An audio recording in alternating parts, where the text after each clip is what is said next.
La carta de Santiago. Esta carta la encontramos dentro de la clasificación de las cartas generales o epístolas generales. El primer versículo de esta epístola identifica a Santiago como su autor. En el Nuevo Testamento hay varias personas llamadas Santiago o Jacobo. Esas son formas del mismo nombre. Sin embargo, los posibles autores solamente pueden ser estos tres. El primero pudiera ser Jacobo, el hijo de Zebedeo, pero este hombre murió en el 44 después de Cristo, y eso sería una fecha muy temprana para haber él sido el autor. El siguiente Jacobo es Jacobo, el hijo de Alfeo, que se menciona en Marcos capítulo 3, versículo 18, pero ninguna tradición lo menciona como autor. Por lo tanto, es muy probable, y sumamente probable, que el autor haya sido Jacobo o Santiago, el medio hermano de Jesús, también conocido como Jacobo el Justo. Las referencias que se tiene para que él sea el autor se encuentran en varios pasajes de la Biblia. Hechos capítulo 1, versículo 14, 1 de Corintios 15, 7, Gálatas 2, 9 y versículo 12. A este Santiago se le identifica como el hermano de Jesús en los siguientes versículos. En Mateo 13, versículo 55, nosotros podemos encontrar la referencia a los nombres de los hermanos de Jesús. También en Marcos capítulo 6, versículo 3, y en Gálatas capítulo 1, versículo 19, el apóstol Pablo dice que no encontró a nadie en su visita a Jerusalén, solamente a Jacobo, el hermano del Señor. Esto es muy interesante porque Jacobo, o Santiago, el hermano del Señor, tenía una gran influencia en toda la comunidad cristiana, y también él fue el que estuvo al frente de la iglesia en Jerusalén. Volvemos a Gálatas 2, 9 y 12, y también podemos encontrar que en el concilio de Jerusalén, en Hechos capítulo 15, es la voz de Jacobo o Santiago quien se escucha más fuerte y es quien da la dirección para los nuevos convertidos. Esto es muy interesante porque nos lleva a profundizar en los libros que nos relatan la vida de la iglesia primitiva, como el libro de Hechos y los 4 evangelios. Santiago lideró la iglesia en Jerusalén. Por lo tanto, cuando en el capítulo 1, versículo 1 de esta carta encontramos la referencia a las 12 tribus que están dispersas, esto nos hace referencia a que la carta está dirigida a judíos que habían creído en Cristo como el Mesías, que habían creído en el Evangelio y que estaban viviendo la vida cristiana. Conforme vayamos profundizando en la lectura de esta carta, seremos enriquecidos y encontraremos esta parte de nuestra fe que es práctica. Así que pasemos y leamos juntos la carta de Santiago. Santiago, siervo de Dios y del Señor Jesucristo, a las 12 tribus que se hallan dispersas por el mundo. Saludos. Hermanos míos, considérense muy dichosos cuando tengan que enfrentarse con diversas pruebas, pues ya saben que la prueba de su fe produce perseverancia, y la perseverancia debe llevar a feliz término la obra para que sean perfectos e íntegros sin que les falte nada. Si a algunos de ustedes les falta sabiduría, pídasela a Dios y Él se la dará, pues Dios da a todos generosamente sin menospreciar a nadie. Pero que pida con fe, sin dudar, porque quien duda es como las olas del mar, agitadas y llevadas de un lado a otro por el viento. Quien es así, no piense que va a recibir cosa alguna del Señor, es indeciso e inconstante en todo lo que hace. El hermano de condición humilde debe sentirse orgulloso de su alta dignidad, y el rico de su humilde condición, porque el rico pasará como la flor del campo. El sol, cuando sale, seca la planta con su calor abrasador. A ésta se le cae la flor y pierde su belleza. Así se marchitará también el rico en todas sus empresas. Dichoso el que resiste la tentación, porque al salir aprobado recibirá la corona de la vida que el Señor ha prometido a quienes lo aman. Que nadie al ser tentado diga, es Dios quien me tienta, porque Dios no puede ser tentado por el mal, ni tampoco tienta Él a nadie. Todo lo contrario, cada uno es tentado cuando sus propios malos deseos lo arrastran y seducen. Luego, cuando el deseo ha concebido, engendra el pecado, y el pecado, una vez que ha sido consumado, da a luz la muerte. Mis queridos hermanos, No se engañen. Toda buena dádiva y toda perfecta bendición descienden de lo alto, donde está el Padre que creó las lumbreras celestes y quien no cambia ni se mueve como las sombras. Por su propia voluntad nos hizo nacer mediante la palabra de verdad para que fuéramos como los primeros frutos de su creación. Mis queridos hermanos, tengan presente esto. Todos deben estar listos para escuchar, pero no apresurarse para hablar ni para enojarse, pues el enojo de una persona no produce la vida justa que Dios quiere. Por esto, despójense de toda inmoralidad y de la maldad que tanto abunda, para que puedan recibir con humildad la palabra sembrada en ustedes, la cual tiene poder para salvarles.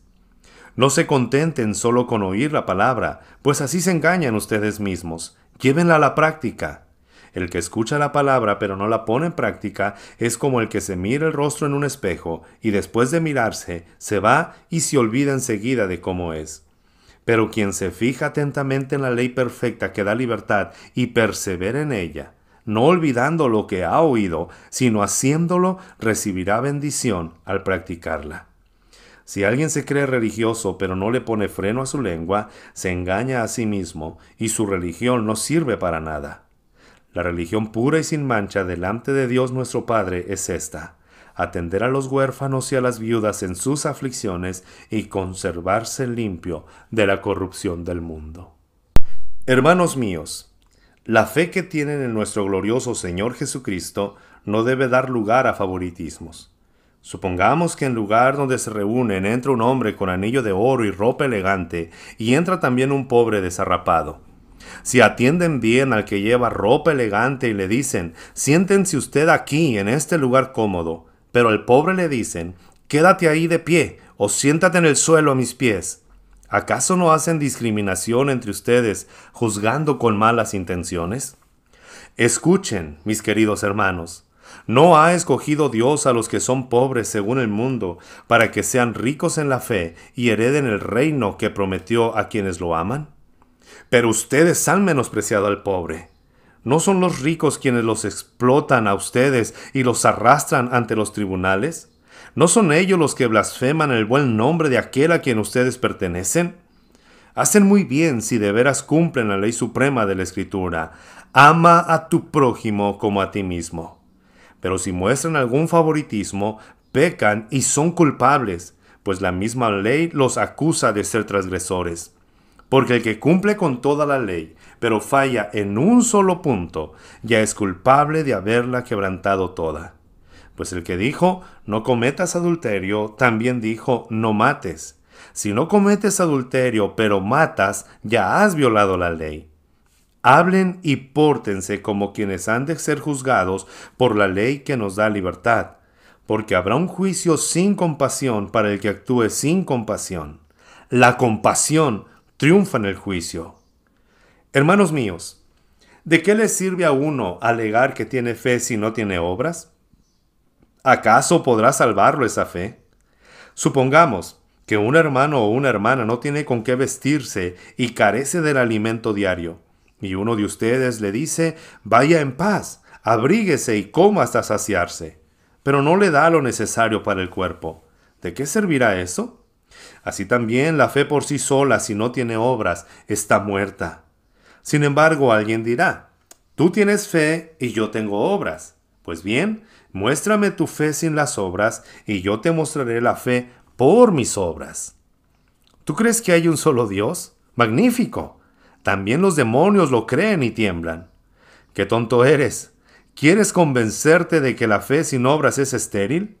¿No fue declarado justo nuestro padre Abraham por lo que hizo cuando ofreció sobre el altar a su hijo Isaac? Ya lo ves, su fe y sus obras actuaban conjuntamente, y su fe llegó a la perfección por las obras que hizo. Así se cumplió la escritura que dice: creyó Abraham a Dios, y esto se le tomó en cuenta como justicia, y fue llamado amigo de Dios. Como pueden ver, una persona es declarada justa por las obras y no solo por la fe. De igual manera, ¿no fue declarada justa por las obras aún la prostituta Rahab cuando hospedó a los espías y les ayudó a huir por otro camino? Pues, como el cuerpo sin el espíritu está muerto, así también la fe sin obras está muerta. Hermanos míos, no pretendan muchos de ustedes ser maestros, pues como saben, seremos juzgados con más severidad. Todos fallamos mucho. Si a alguien nunca falla en lo que dice, es una persona perfecta, capaz también de dominar todo su cuerpo. Cuando ponemos freno en la boca de los caballos para que nos obedezcan, podemos controlar todo el animal. Fíjense también en los barcos. A pesar de ser tan grandes y ser impulsados por fuertes vientos, se controlan por un pequeño timón a voluntad del piloto. Así también, la lengua es un miembro muy pequeño del cuerpo, pero hace alarde de grandes hazañas. Imagínense qué gran bosque se incendia con tan pequeña chispa. También la lengua es un fuego, un mundo de maldad entre los órganos. Contamina todo el cuerpo y, encendida por el infierno, prende fuego a todo el curso de la vida. El ser humano sabe domar y, en efecto, ha domado toda clase de fieras, de aves, reptiles y bestias marinas. Pero nadie puede domar la lengua. Es un mal irrefrenable, lleno de veneno mortal. Con la lengua bendecimos a nuestro Señor y Padre, y con ella maldecimos a las personas creadas a imagen de Dios. De una misma boca salen bendición y maldición. Hermanos míos, esto no debe ser así. ¿Puede acaso brotar de una misma fuente agua dulce y agua amarga? Hermanos míos, ¿acaso puede dar aceitunas una higuera o higos una vid? Pues tampoco una fuente de agua amarga puede dar agua dulce. ¿Quién es sabio y entendido entre ustedes? Que lo demuestre con su buena conducta mediante obras hechas con la humildad que da la sabiduría. Pero si ustedes tienen envidias amargas y rivalidades en el corazón, dejen de presumir y de faltar a la verdad. Esa no es la sabiduría que desciende del cielo, sino que es terrenal, no espiritual y demoníaca.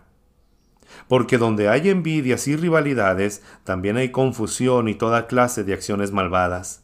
En cambio, la sabiduría que desciende del cielo es ante todo pura y además pacífica, respetuosa, dócil, llena de compasión y de buenos frutos. Es imparcial y sincera.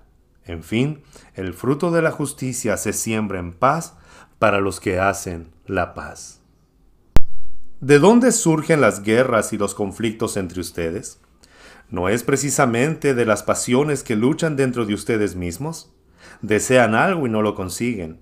Matan y sienten envidia y no pueden obtener lo que quieren.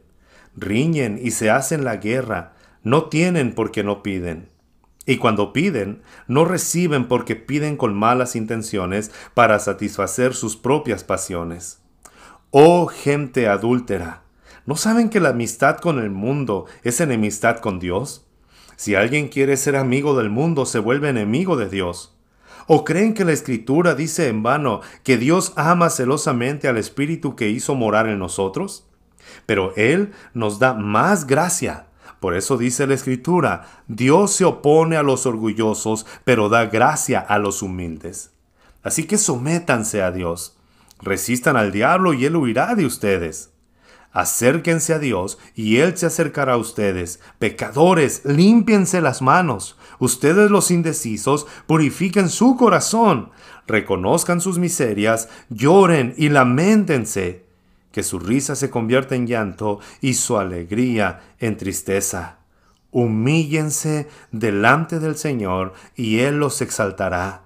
Hermanos, no hablen mal unos de otros. Si alguien habla mal de su hermano o lo juzga, habla mal de la ley y la juzga. Y si juzgas la ley, ya no eres cumplidor de la ley, sino su juez. No hay más que un solo legislador y juez, aquel que puede salvar y destruir. Tú, en cambio, ¿quién eres para juzgar a tu prójimo? Ahora escuchen esto.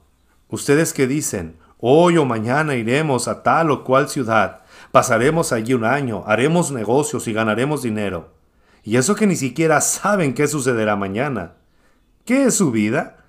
Ustedes son como la niebla que aparece por un momento y luego se desvanece. Más bien, debieran decir, si el Señor quiere, viviremos y haremos esto o aquello. Pero ahora se jactan en sus fanfarronerías. Toda esta jactancia es mala. Así que comete pecado todo el que sabe hacer el bien y no lo hace. Ahora escuchen, ustedes los ricos, lloren a gritos por las calamidades que les vienen encima. Se ha podrido su riqueza y sus ropas están comidas por la polilla. Se han oxidado su oro y su plata.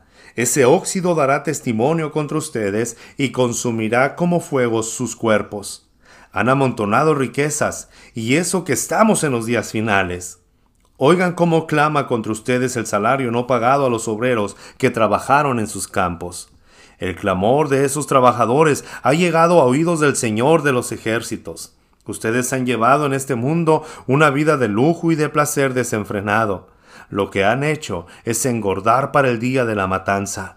Han condenado y matado al justo sin que él ofreciera resistencia. Por tanto, hermanos, tengan paciencia hasta la venida del Señor. Miren cómo espera el agricultor a que la tierra dé su precioso fruto y con qué paciencia aguarda las lluvias de otoño y primavera. Así también ustedes, manténganse firmes y aguarden con paciencia la venida del Señor que ya se acerca. No se quejen unos de otros, hermanos, para que no sean juzgados. El juez ya está a la puerta. Hermanos, tomen como ejemplo de sufrimiento y de paciencia a los profetas que hablaron en el nombre del Señor.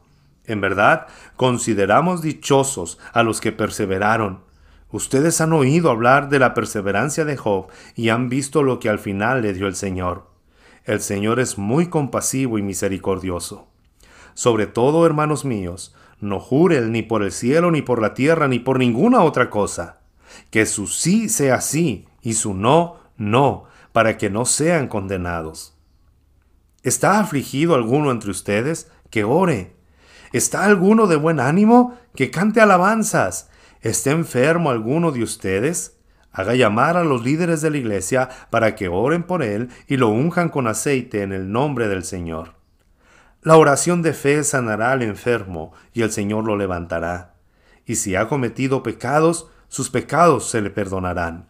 Por eso, confiésense unos a otros sus pecados y oren unos por otros para que sean sanados. La oración del justo es poderosa y eficaz.